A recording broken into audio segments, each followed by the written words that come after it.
Hello everyone, welcome to Code and Cut. Today, we will see the 3 best ways to use the morph transition in PowerPoint. So, let's begin. The first one looks hard but is actually very simple. Add your image to the slide. Add a donut shape to the slide. Adjust the shape and focus like this. Decrease its transparency like this.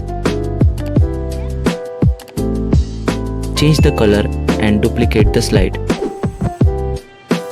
Adjust the shape again and as many times required. Add in your details.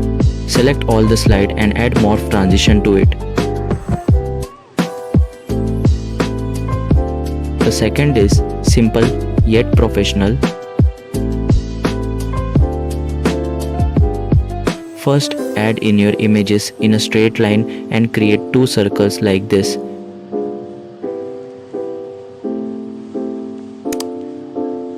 Change the color and remove the outline of the circle.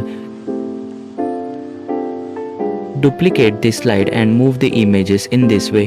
Repeat the process as many times required.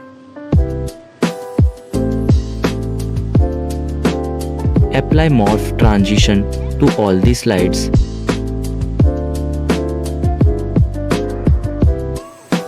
The third is a very useful way to use the morph transition. Add in your image, duplicate the slide and adjust it in this way. Again, duplicate and adjust it accordingly. Add in your text and apply the morph transition to all the slides. So these were the 3 best ways to use morph transition. Don't forget to like the video, comment your favorite one and subscribe for more amazing presentations like this. Also do check out these 2 videos